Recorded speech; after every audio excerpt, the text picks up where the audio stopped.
Assalamu алейкум, урматтуу достор. Кыргыз жаш көч коомдук бирикмесинин Мен сүйгөн китеп долбоору уланууда. Бүгүн биз Талаш шаарындабыз. Бүгүн конокто Талгат кызы Жылдыз эже болмокчу. Саламатсызбы? Assalamu алейкум Жылдыз эже. Ден соолук иштериңиз, үйдөгүлөр бардыгы жакшыбы? Жакшы. Анан бүгүн азыр биздин коноктор менен учурашып, өзүңүз тууралуу маалымат берип өтсөңүз. Assalamu алейкум. Аты жөнүм Талгат кызы Жылдыз, Талаш шаарынын тургуну болом. Өзүм азыркы убакта Талас мамлекеттик университетте экономикадан сабак өтөм. Андан тышкары бизнес мектеп Аскар Салымбековдо мотивационный тренингтерден тренер. Жардам Талас жаштар демилгелүү топ, кайрымдуулуктун топтун жетекчиси болом. Анан да көптөгөн майда чүйдө иштер менен алектенем. Эң сонун. Анан Жылдыз эже бүгүнкү жолукканыбыздын себеби да китеп темасында болот. Биздин азыр көрөрмандарга, биздин элибизге, жаштарыбызга кайсы китептер менен бөлүшөйүн деп турасыз? Китеп аябай окуганды мен аябай жакшы көрөм да. Бош убактым болсо эле китепке отурам. Азыр ошол дагы тууралуу ошо Instagram баракчасын биринчи мугалим деп ачып Таласта өзүм окуган китептерди прокатка берем. Жана кайра жаңы китептерди продажада кылам да. Ошентип мисалы прокатка берген акчама кайра жаңы китеп алып толуктап, Кудайым буйрса ошо келечекте 1000-2000 китеп кылып, чакан китепкана кылып, анан атамдын атын атап ушу шаарга белек кылсам деген ниетим бар. Кудайым буйрса, азыр ошо 200-300 китеп болуп калды. Окуй турган китептер аябай көп да, эмчи баардыгы эле мен ойлойм да, мисалы үчүн зыян деген китеп жок болуш керек. Таза болбосо бир сөздүн жазылышын туура экенин билип калат да, мисалы таза болбой калды дегендечи. Мындай анын түпкү маңызы, мисалы жазылышы, бүт ой жүгүртүү, ойлойм мен китептин кайсы китепти алба деги эле таасир, жакшы таасир тийгизет болуш керек депчи.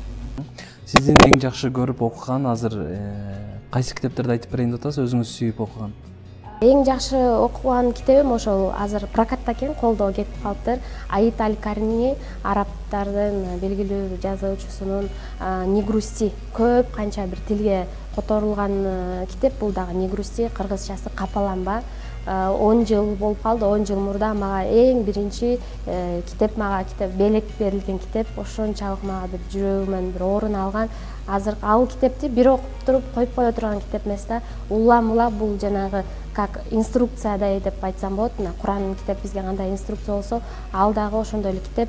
Ушундай бир жөнөкөй тилде жазылган, жашоодогу алынган эле кызыктуу бир учурларды аябай жөнөкөй тилде Куран аяттары менен жазылган. Ошону алып бир кайсы бир учурда мындай болуп калат да, даже бир капаланып отурган учурда алып каалаган бараңды ачып эле бир окуй салсаң, ошол бир строчкасында эле ушундай бир мотивация, күч кайра деп ойлоп коесуң, чын эле бул капалана турган нерсе эмес депчи.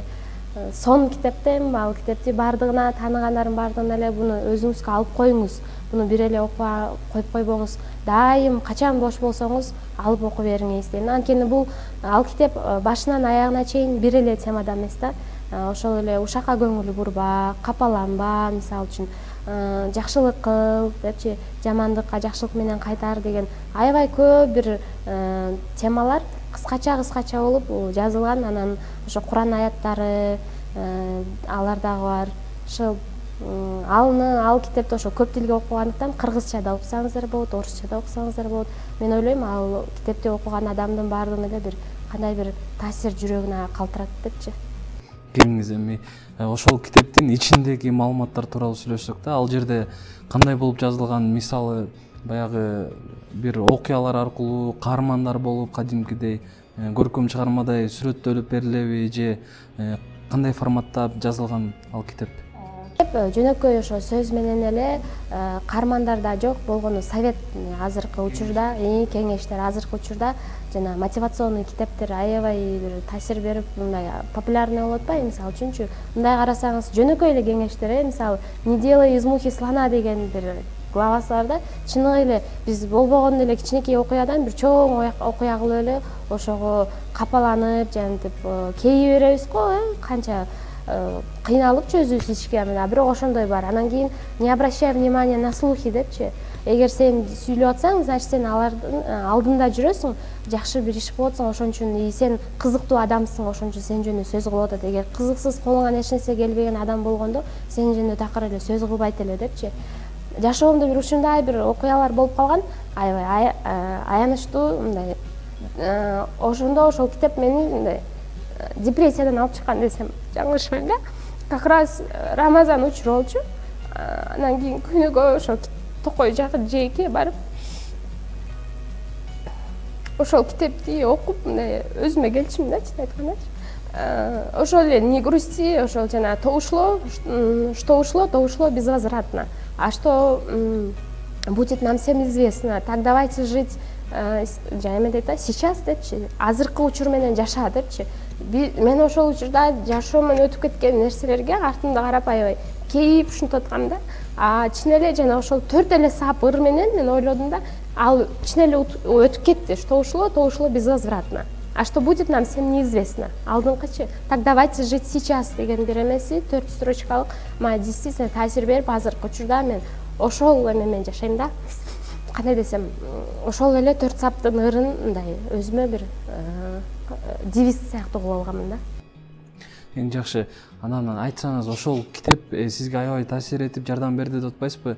Анан бардык эле адамдар окуш керек да негизи китептердичи. Бирок ушул китепти кайсы адамдар көбүрөөк окусун деп айтат элеңиз? Бул китепти бардык эле адамдар ошо мисалы үчүн мисалы байлыкка берилип кеткен адамдар бул китепти окуп дагы шүгүр келтирет, анткени бул байлыкта убактылуу турбайбы депчи.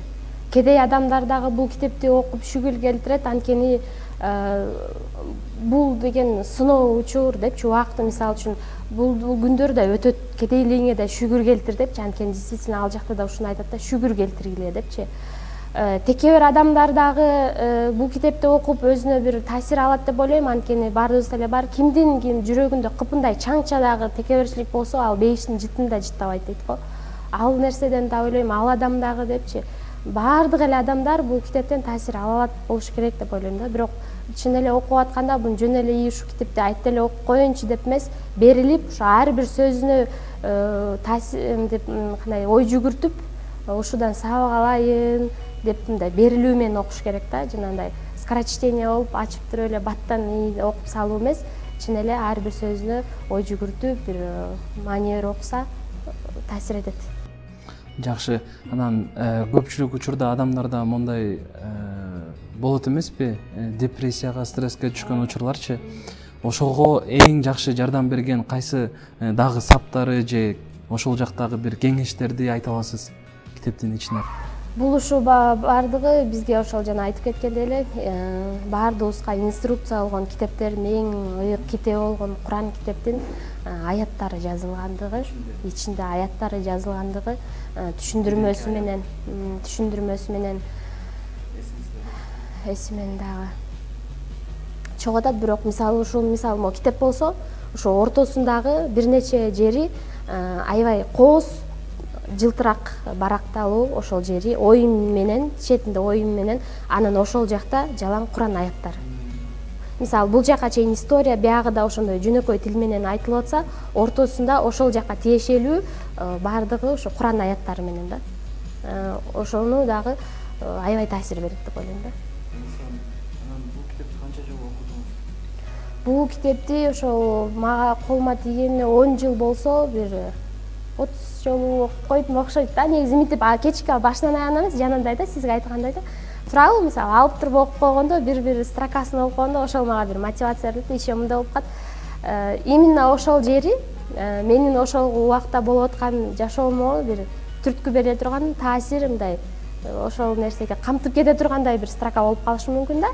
Мисалы үчүн бирөөдөн бир жаман сөз угуп калсам, ошо ушак жөнүндө жерин ачып калышы мүмкүн. Ошо ушак жөнүндө кандай кеңеш берет ал жакта, же кандай сабактарды берет ушак айткан адамдар үчүн? Сплетни боюнча ошол темасында эме дейт да, маани бербе дейт. Алардын башка бирөөлөрүн айтып атканда маани бербе. Эгер сүйлөп атса, ал значит сен артыңда депчи, сен артыңан сүйлөп атат. Эгер ушунчалык эле кыйын адам же болбосо сенин ошол катаң болсо, анда кел бетиңе айтмак депчи. Анан артыңан сүйлөп атса, ал нерсеге көңүл бурба дейт. А эгер сени оңдош үчүн айтылган ушак сөздөр болсо, мисалы ата-энең досторуң анда аны туура кабыл ал дейт да, ал сени оңош үчүн болуп атат. Мисалы бизге ата энебиз жаман сөздү жөн айтпайт да, оңолсун деп айтат да. Андай сөзгө анда сен ал сөздү угуп туруп өс дейт да, ошол нерсеңди жокко чыгар дейт да.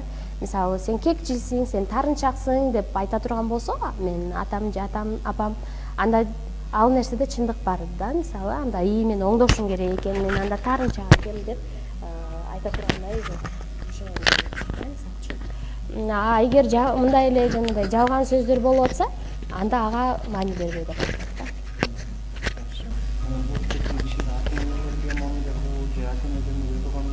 Ооба, жана бейишенин таманында деген нерсе ал жакта да бар. Ата энеңерге жакшы мамиле кылгыла, алардын эмгегин актагыла, жана кайра эле айланып келип силер да ата эне болосуңар деген. Ошол айтып атам го, жашоодогу баардык эле темалар ошол жакта камтылган. Бирок буну мисалы үчүн китеп окубай жүрүп, биринчи жолу окуган адам дагы түшүнөт, анткени жалпак тил менен. Ал жакта мындай теория болуп же кыйын бир определениялар менен эмес да, жөнөкөй тил. Жакшы, ушул китепти окуп жатып канча жолу ыйладыңыз? Ошол убакта ар бир эле строчкасына ыйлап аттым, жана айтып аттым го, бир учурда бир болуп калды ошондой моменттерчи. Азыр болсо сиз айткандан эстеп кеттим ошол моментичи, просто азыр ачып эле бир жакшы бир наоборот мындай жылмайып окуйм да. Келиңиз, азыр ошол сизди ошол китептин ичинен эмне кайсы кеңеш жылмайтты? Биздин көрүүчүлөргө айтып берсеңиз, жылмайып калышсын. Бул эми жылмай эмес, бирок ошо ойлонуп кете турган дагы бир ошо отрывок китептен. Бир кедей бир алымга деген айтат экен да, менин эч нерсем жок, мен ушу кедеймин депчи, ошондо тиги алым ученый болуп айтат да, мисалы сен анда көзүңдү сатасыңбы миллионго депчи, анан жок дейт го. Анда колуңду сатасыңбы дейт, анан жок дейт. Бутуңду сатасың десе жок дейт. Анан ошондо тиги алым айтат экен да, ушунча миллионго ээ болуп туруп, анан сен дагы кедеймин деп айтасыңбы депчи. Ушул нерсе дагы мисалы бизде азыр мен бул иштен тышкарыда кайрымдуулук иши менен алектенем да 3 жылдан беричи. Анан ошондо келген эжелерге да айтам да, келип эле мен колумда жок, мен мукташмын деп, бирок мен арасам баардыгын эле ден соолугу сонунда. Анан азыр ушундай убакыт телефон менен эле акча салып кала турган болуп калбады, мисалы үйдө отуруп бала багып акча тапкым келеби деген нерсечи. Анан айтам да, азыр телефон менен эле акча салып аракет кылбайсыздарбы депчи. Ошону айтып калам да, мисалы ушундай миллионго ээ болуп туруп, анан мен кедеймин деп айтууга туура эмес болуп калат да. Сон. Анан кызыктырган суроо ушул авторго жолугуп калсаңыз кандай суроо бермексиз, же сунуш, же бир нерсе кызыктырмак сизди? Авторго жолугуп калсам, ошол жердеги ар бир главага өзүнчө бир китеп жазсак кандай болот депчи. Мисалы жана Куриный бульон деген бар го, дагы известный китеп. Ар бир адамдын 101 историясы. Про счастье болсо, ошол бактылуулук боюнча 101 история, 101 окуя. Эгер фитнес болсо, ошол жөнүндө 101 окуя. Элдин чогулган окуясы. Мисалы үчүн ошол эле ушак жөнүндө китеп баштап туруп, ошол элдерден алар ушул болбогон бир ушак үчүн кандай бир чоң бир трагедияга, кандай бир депрессияга учураган, кандай мындай учурлар болгонун, адамдардын 101 окуясын чогултуп туруп, ошентип дагы чагылдырганда, аны окуганда ошол ушакты таратып аткан адамдар да ойлонуп калмак да, мен ойлонбой туруп айтылган сөзүм башкага кандай таасир берип атат депчи. Анын өзүнчө ушак деген китеп бар. Бирок ал башка автор, кыргызча, башка автор. Эгер ошо биздин авторго Али Карниге жолугуп калган болсом, айтмакмын ошо ар бир главаны келиңиз өзүнчө жазып чыксаңыз сонун болмок депчи. Сон. Рахмат. Анан кийинки китепке өтсөк, кийинки китеп кайсын айтып берген жатасыз? Кийинки китеп бул Саид Мурат Давлатовдун китептери. Мисалы үчүн эң мага жакканы бул Духовные законы богатства деп атат. Долги тают на глазах, мой гениальный ребенок, бул өзү ошо бизнес-тренер, еще религияны камтыганы, мага динди камтыганы аябай жагат, өзүнүн бир сөзүн айтып атканда, канча бир миллион деген банкротко учурап, эч нерсе жок болуп калганда, мен ошол банкроттон чыкканча орозо кармагам деп. Бир жыл болуп калыптыр, же андан да ашыктыр.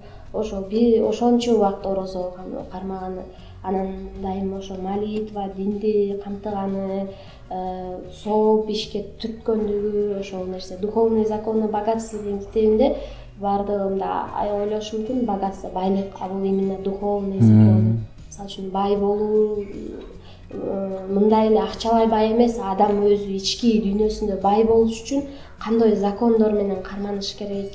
Кеңиз кечиресиз, ушул жерден закондоруна өтөлү да. Кандай закондор? Биздин эле ошол эле жөнөкөй мен ошол китептерди, ушул китептерди окугандан таасир алгандан кийин бул адамга жакшылык кылуу.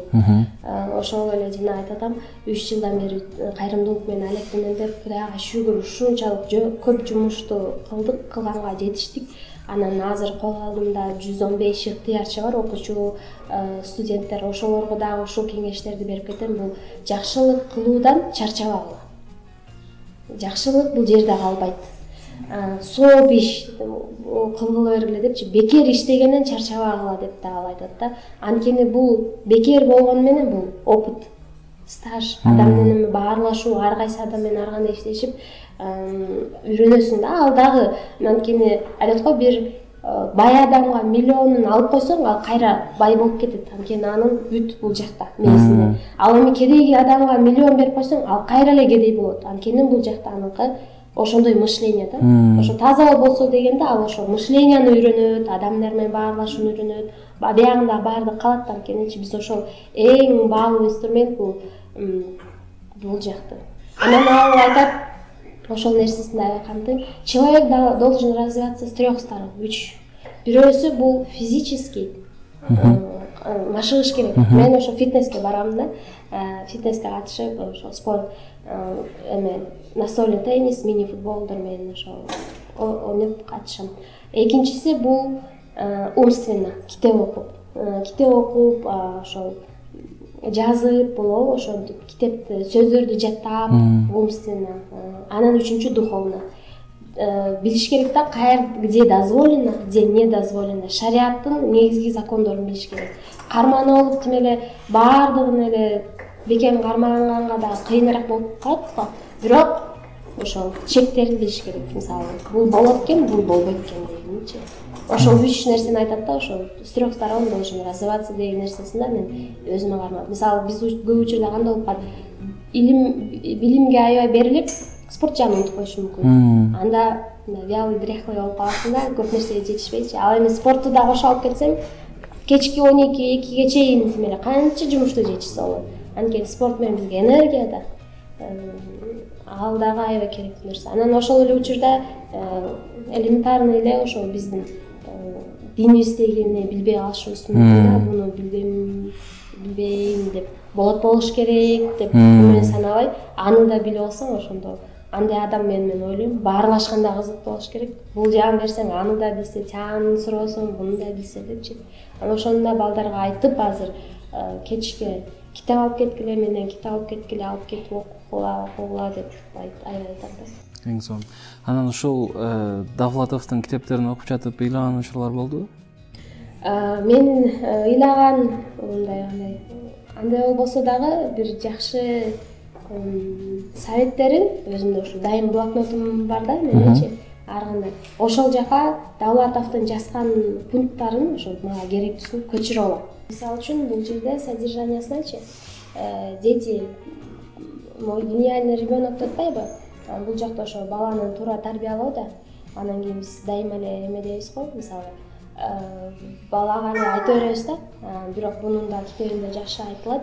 Не воспитывайте детей, депчи, воспитывайте себя, потому что дети все равно будут похожи на вас депчи.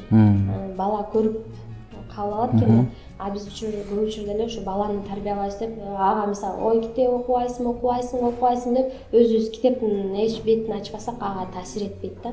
Дагы бир ушул боюнча бир хикая бар го. Бир балага дейт, бал жегенге зыян экен да, бал жешчи, тапты жеш. Анан кийин апасы ошо алып келет да. Бул да Давлатов китептеринде бар. Алып келет да, ошол эмегечи, алымга алып келип, ошо айтып коюңузчу, сиз деген кандай билимдүү адамсыз, сиздин айтканыңыз таасир этиш керек. Ошо балама айтып коюңузчу, бал жебесин деп да. Анан ошентсе 40 күндөн кийин кел дейт го. Анан кийин 40 күндөн кийин келип эметсе бал жебейм деп эле айтат го. Бул жөнөкөй эле да, бал жебесең дейт, соңго зыян менен аябай айтат да. Сиз ошону мурда эле айтып коюп белеңиз депчи, эмне ушунча 40 күн күттүңүз дегенде, анткени ошол учурда мен өзүм жеген болчумун. Өзүм ошону айтсам мен таасир бербейт болчу депчи. Ошондой эле биздин да учурда өзүбүз кылган нерсени айтсак ал таасир берет экен. Өзүбүз кылбаган нерсени айтсак ал таасир бербейт экен. Ошол сөздүн күчү жок болуп калат экен. Ошол биздин сөзүбүз күчтүү болуш үчүн биз ошону өзүбүз амал жүзүндө аткарышыбыз керек. Ошол эле мой гениальный ребенокто биринчи биз өзүбүз балабыз кандай болушун кааласак, биз өзүбүз ошондой болуп тарбиялашыбыз керек. Эрте турабыз, эрте тур, ан үчүн биз өзүбүз эрте турушубыз керек. Китеп оку, ан үчүн биз өзүбүз китеп окуйбуз. А элдерге жардам бербейсиң деп туруп өзүбүз аны алдаба деп туруп, аны көп учурда мен ата-энелерден көп байкаймын. Алдабагыла, сен мага эмне телефондон алдайсың деп өзүнө бирөө чыкса, мен бүгүн үйдө эмес болчумун да деген аябай проблема. Соткада калпычы болуп калат го. Мен үйдө эмес болчумун, а өз үйдө аны көргөн баласы да аны үйрөнөт да. Эртең кайра эле апасы чалат, сен каяктасың десе, мен үйдө эмес болчумун да деп кайра эле ошол, тем более жизнь бумеранг дейт, сөзсүз башыңа келет. Анан дагы бир мен мотивация өзүмө девиз кылып алып жүргөн айтат экен да, биздин динде делечи. Ким бирөөнү айыптаса же сөз кылса дейт, ал өз башына айланып келмейин өлбөйт дейт. Биз ошол мен бир нерсени айттымбы бирөөгө жаман. Мен ошол бул жашоодон өтмөйүнчө бул мага келет экен. Обязательно келет экен. А мурда кылмыш 40 жылда билинет деп, мурда 40 жыл болсо, азыр биздин убакытыбыз ушунчалык тез болуп атканда, бул 40 жылда болуп кеткенде, бул бат эле болуп катканда, бирөөнү айттыңбы башыңа келип калат экен. Жашоодо аябай көп кездешкен учурда, мисалы булчаны. Ошону дагы айтып коймун да, дагы бир подружкам айтып калды, бирөөнү жакын эле бирөөнү айтканда эмесмин деп отур, жылсы айтканда эмесмин. Ичимен эле ойлоп койгом деп да, өзүнүн баласы ошондой болуп калды да бир учурчу. Анан айтып кой, даже ойлобой да коюш керек экен, жылсы ишенесиң деп. А биз ойломоктур, ушак айтып, бирөөнүн этин жегенге барабыз го, ошо адамдын тим эле аябай айтып салышат да, ошон үчүн да каерден бир сөз айтып келесе эле айтпагыла деп баштайм. Айтпагыла, эмнеге каласыңар? Ошол силердин башыңарга келмей силер өлбөйсүңөр депчи. Значит, силер өлгөнгө чейин ошол башыңарга келет депчи. Аны биз өзүбүзгө каалабагандан кийин аны сөз кылып кереги жок да. Ошон үчүн. Жакшы. Анан Давлатов Кыргызстанга келет. Ошондо жолуккан учурлар болду эле? Бул да көлгө келди го. Көлгө келип, ошол бизнес тренинг сыяктуу мотивациялык программасы сонун эле да, акча жагынан кичине кымбатыраак болуп калып атат. 70 000 беле ошондой болчу. 10 күн көлдө ачык асманда сонун физический бүт жанагындай упражненияларды кылып, бул мотивационный тренинг, аны ушул эле китептегисин бул айтып бермек болчу. Ошол эле бизнести, адамдар менен, диний жагын баардыгын камтымак. Тим эле угуп чалып да көрдүк да, көп адам болсок скидка болобу депчи. Скидкасында деле кымбат болуп атты, мисалы үчүнчү биздин чөйрөдө. Анан кийин деген ойдон эле калып бара албай калдым. Жакшы. Анан суроо берет белеңиз, барсаңыз. Суроо болгондо сонун кылып эле жооп берип коймок го баардан. Мисалы, сизди кызыктырган суроо, ушул адамдан сурагым келет деп, андай суроо келген эмеспи же?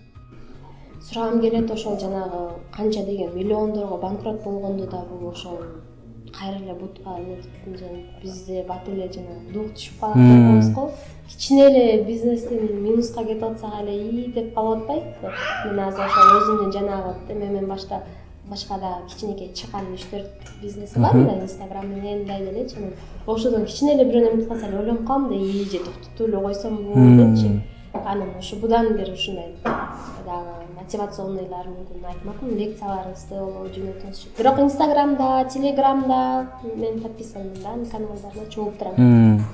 Жакшы. Эми 3-чү китепке өтсөк. 3-чү китеп бул автордуку, бунуку дагы көп, Робин Шарма. Бунуку эң биринчиси ошо монах, который продал Феррари деген китебинен башташ керек негизи. Анан уроки семейной мудрости, титул без лидер без титула, бунуку да аябай көп да серия.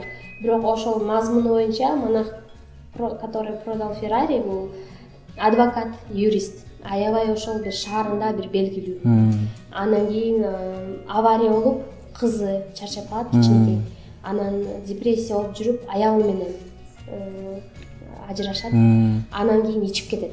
ичип кетет, анан өзүнүн кейпи да бузулат, толуп кетет, аябай бир ушундай депрессия болуп эметип калганда анан бир кандай бир мгновение болот дагы, өзүн жана ошо продал Феррари дегенин ага суктанган ошол шаарда ошол эле айдаган кыпкызыл Феррари. Мен аны уже элестетип да окудум да, окуп атыпчы кыпкызыл Феррари, ушундай бир кычкыл кызыл Феррари, ошого баардыгы бир суктанчы, ошону сатып, канча бир баардык байлыгын сатып туруп, бул ошол духовный закону истегенге монахтарга бир алыскы бир тоого чыгып, бир эмени издеп барып, ошолордон үйрөнөйүн деп баардыгын таштап кетип, анан ошо монахтарды билебиз го, мындай жабынган, ошентип жабынып, мындай ошо келет кайра шааргачы, ошол жактан алган билимин, илимин аларга сөз берет да, мен барып элге жайылтам депчи.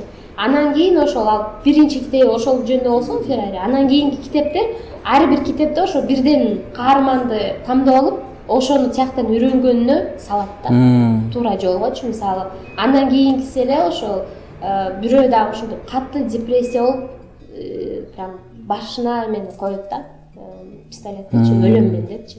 Анан ошого ушундай бир кайра аны чыгарат, ушундай бир уже болбой калды дегендерди, депрессия түшүп калгандарды чыгарат, өзүнүн эле жөнөкөй эле ушу советтерин. Кайра эле бул ушу бардыгы бири-бири менен почти мындай. Биз анткени турмушта советтер баары эле связаны, жакшылык баардыгы.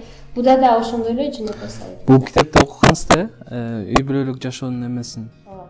Азыр Кыргызстанда үй бүлөлөрдө көп маселелер бар экен да. Анан кийин статистиканы карасак да аябай кейитет. Ошол эле ажырашуулар, үй бүлөлүк зомбулук. Бул жакта кандай тарбиялык эмелер бар, сабактар, кеңештер бул китепте барбы? Ооба, бул жакта дагы сабак, кеңештер аябай көп. Мисалы, жана дагы бир икая бар го, бул жакта деле ошол сыяктуу камтылган да. Ошол эле биздин учурда кайнене менен болгон, да, кайнене менен болгон маселеси аябай көп камтылат го. Ошол бир икая бар го, апасына кызы ыйлап келет го, мен кайненем андай, мен кайненем мындай, мен кайненем тиңдей деп, анан кечке жалгыз келгенде сен Арсандын мага мурутун алып кел, мен ошо сага дуа окуп берем, меле кайненең сонун болуп калат деп айтат го. Анан Арсан деген сразу эле анын өзүнө жолотпойт да, ал барып алыстан байкап турат, биринчи көз көндүрүпчү. Анан кийин ичине жакындап баштайт, бир нече убакыт айын, ал да көп убакытта. Анан жакындап келип, анан ошо колунан тамак берип калат да, ошо Арстанга чана мурутун неметип алып, үйүнө чыркаган менен апасына апа алып келдим дейт. Сен ушундай бир жырткычтардын жырткыч болгонду колуңа көндүрүп алдың, ошо үйдөгү кичинекей бир кемпирди көндүрө албайсың деп эметкен совети да мага бир эме таасир берди. Өзүм азыр үй бүлөлүү болуп кичине эле да. Анан кийин ал адам да ар бир адамга жакшы мамиле кылып, жакшы сөз менен кылсаң, жүрөк жебейт го деп ойлойм да. Ошол эле семейный мудрости, ошо ата энеге болгон, күйөөңө болгон мамиле, аны угуп, жөлөк болуп, мисалы үчүнчү аябай жакшы. Бул баардыгы ушул мен азыр берип аткан китептерди окубай жүргөн адам дагы окуса болот деген, бул баары жөнөкөй. Ошол нерсеси мен аябай баалайм. Анткени мен ошол эле жаш азыр балдар менен иштешкендиктен алар кыйын китептерди окусам түшүнбөй калат, кыйыныраак болот. Булар ошол эле орус тилинде болуп атса дагы аябай түшүнүктүү жазылган. Жакшы. Анан азыр ушул турмушка чыгат элем же үйлөнөт элем деген жаштар көрүп атат да, көрүп калса ошолорго бул китептен кандай кеңешти берет элеңиз? Үй бүлөлүк жашоого эмнелерди эске алып койгону туура үйлөнгөнгө чейин? Үйлөнгөнгө чейин баардыгыбыз эле ошол ал бала жана бизде деле динде деле сулуулугуна караба, анткени өмүр бою кул болуп, жана сулуулугун охранник болуп өтөсүң депчи. Байлыгына караба, анткени кемсинтүү менен ошол жана кул болуп өтөсүң.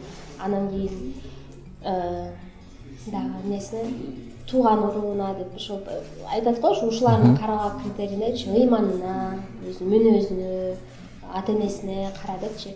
Ошол үйлөнүүгө, турмушка чыга элек кыздарга ошо биринчи өзүңөрдүн жубайыңардын ыйманына карагыла. Мен ойлойм, Аллахтан корккон адам жамандык кылбайт депчи. Анткени ал көрүүчү, мен дайыма көрүүчү, билүүчү деп ал аялынан коркпосо, башкасынан коркпосо дагы Кудайдан коркуп турат, кол көтөрбөйт, деген жагына чынында катуу сүйлөбөйт, көңүлүнө карап турат.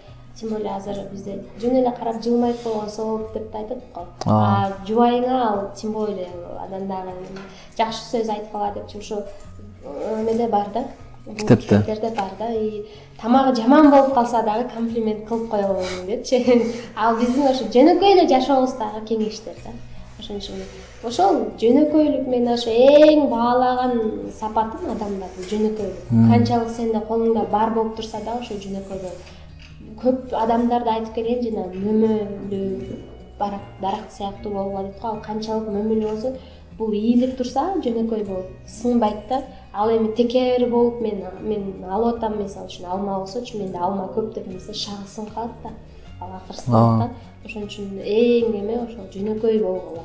Баардык иште канчалык колуңарда байлык болбосун, канчалык башыңарда билим болбосун, канчалык ыйманыңарда бекем илим болбосун, жөнөкөй болсоңор ошончолук адамга силер пайдалуу болосуңар. Жакшы. Анан бул китепти окуп жатып, баягы балага тарбия берүүдө жазылганбы? Балага тарбия берүү жөнүндө. Анан сизден сурагым келгени, сиздин ушул жашоо тажрыйбаңызда биздин кыргыз эли, кыргыз үй-бүлөлөрү эң көрүнүктүү кемчиликтери кайсы балага тарбия берип атканда? Эң көрүнүктүү азыр үй-бүлөгө кирбей эле көрөлүк деген бул бала апалардын, аталардын баланын тилдеши. Көп учурда өздөрү деле байкабай калышы мүмкүн. Өлүп кет, жерге кир, андан көрүп өлүп калсаң болмок деген нерселерге амин деп болуп кала турган болсо, ошолордун өлүмүнө эле, кайра балдарынын өлүмүнө эле ата-энелер себепкер болуп калышы мүмкүн. Жакшылык менен каргагыла дейт да. Эң эле ошо ата-энелерге көп учурда мен мисалы садиктерде мен алып баратканда деле жолдон өлүп кет деген бул аябай жакшылык менен каргагыла дейт. Ошо бешенең саждага тийгир, чекең ошо саждадан сүрүлүр, колуңан кумган түшпөй калгыр, намазыңа бекем болуп калгыр десек, биз айткан сөздөр менен бул таасир болуп кала турган болсо, иман болгур деп мисалы үчүн кандай бир дуалар же жакшылык кылып калгыр же ушундай башка бир эмелерди айтсак, ошол сөздөр азыр сөз дагы маанилүү. Тем более ата-эненин, апанын кылган дуасы сөзү кайтарылбайт дейт го, кабыл болот деп. Ошол менен биз балабыздын ошондой бир чоң бир ийгиликке жетишине себепкер болуп калышыбыз мүмкүн да. Мен да мынакей Кудайга шүгүр, ушу 5 ай болду эне болгонума. Эне боло элекке чейин ошол китептерди жана балага тарбия берүүнүн жолдору, балага тарбия берүүнүн адашуулары, баламды кантип тарбиялайм, баламдын тарткан сүрөттөрү эмнени түшүндүрөт деген кандай китептер чыгып атат го азырчы. Идеальная мать, дагы мама не деген ошол китептердин баардыгын окуп чыктым. Керектүүсүн өзүмө жазгам. Анан ошол нерсени жашоодо колдонууга аракет кылып атам. Биз инсанбыз да, унча эсибизден чыгып кетиши мүмкүн. Бирок колдон келишинче кылып атам. Керкесте болот, деп кайра эстеп кетип, кайра ичимен кечир астафиралла деп калам да. Бирок болушунча аракет кылып атам. Ушу менин дагы балам ошол китептердин кандай жазылса ошондой болсо деген бир кыялым бар да, идеал. Ошол анан кийин мен ушун сыймыктансам, мен ушул балам, мен ошо дуа кылып жүргөн дуаларым, окуп жүргөн китептеримдеги илимимдин баары ушу балама сиңген экен деп бир келечекте бир шүгүр кетирип калган убакыт болуп калса экен деп атам. Жакшы. Эми ушуга эле карама каршы суроо бергим келип атат да. Балдардын бойго жетип калган, айрыкча бир 17, 18, 19 жаштарда баягы өзүн чоң сезип, чоң адам сезип, анан кийин укпай баштайт эмеспи көп жаштар. Ошолорго кандай кеңеш берет деңиз? Мындай аларга бир таасир эте турган кеңештерден, ата-энесине болгон мамилесинде, көп ата-энелер ошол убакта кайгырышат да, балам ушинтип атат, кызым укпай атат дегендей кылыпчы. Андай учур дагы өз башыбыздан өтүп атат. Мен өзүм 2 иним бар. 99-жылы, анан 2002-жылы. Анын как раз переходный возраст 2002-жылы. Азыр машина алат элем деп учур айтып аткан учуру да. Экөөнүн тең уже мынакей бизнес ачып берип аракет кылып атабыз. Аларга да ошо жаштайынан ошол кайра эле ошол Давлатовдун китептеринен алган билимин, мисалы акчага болгон мамилесин, анан кийин кайрымдуулукка постоянно кайрымдуулукка тартканга аракет кылам. Анан кийин бизде ушу Талаш шаарында кийилген кийим, бут кийим, оюнчук, продукты чогултабыз да кайрымдуу нерселерденчи. Ошого аларды жумшайм да, көнсүн ошого депчи, үйрөнсүн. Анан чоң апаларыбыз бар, үйүнөн чыга албай калат, же огородун тырмаш керек, же мусорун териш керек. Аларды да ошолорго түртөм да болушунчачы. Анан бизде ушул кайрымдуулукта болуп кеткен бир учур, биз реабилитационный центрларга анан кийин мен ошо мүмкүнчүлүгү чектелген балдарды үймө үй кыдырабыз. Ошондо спринтер жалдап балдарды жаныма алып алам. Көрсүн, таасир этсин депчи. Көрүп ошол балдары эми кейиштүү мындай да балдар бар да, укпайт, көрбөйт, сүйлөй албайт, чайнай албайт, баса албайт, керек болсо башын да кармалбайт. Булар эми живое растение да, мындай айткандачы, ата-энесине кандай груз. Анан ошол ата-энелер кандай депрессияда. Кудайга шүгүр ошентип таласта ошентип ар бир үйүнө барып чогуу барып отуруп, алар WhatsApp'тан группа ачып, анан реабилитацион центр ачып берген мисалдар ошол жерде. Аяктын биринчи эмес балдарды кароосу, экинчиси ошол ата-энелердин депрессиядан чыгуу да максатычы. Аларда азыр рахматын айтып келет, Жылдыз рахмат, сен бизди чогулттуң депчи, булар баары чачыранды эле да. Ошол жактан көрүп келген балдар дагы бир соседим айтып атат, эже, Жылдыз ошол жака бара электе балам, апа айфон алып берчи, баардыгы айфон көтөрүп атат. Мен болду жөнөкөй эле Samsung деп атчы дейт. Ошол жакка силер менен бир эле кыдырып келгенин, апа айфон деле кереги жок, Samsung деле болот. Кудайга шүгүр. Жана жака барганда билесиз, ушундай экен деп айтып берди да. Анан ошон үчүн булар жана көрсөң 5%, уксаң 10-15%, ошону кылсаң канча бир процентка 75-90%. Ооба. Ошону иш жүзүндө өздөрү көрсүн деп дайым жаныма алып алам да. Анан балдарга, ата-энелерге кеңеш, ошо балдарыңар ошо кайрымдуу боорукер болсун же ошону көрсүн десе, кошо ээрчите алыңыздар. Өзүңүздөр садака кылыңыздар, анан кошо ээрчите алыңыздар. Анан берип атканда ошонун колуна бериңиздер, баланын колуна. Ошол берсин.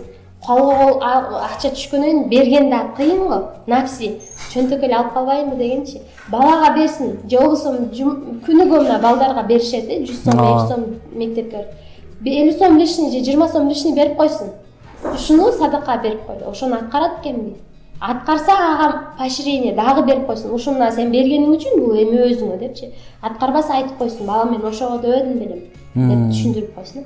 Эми көп учурда мен ойлойм, азыркы көп учурда ата-энелерден калат деп атат да.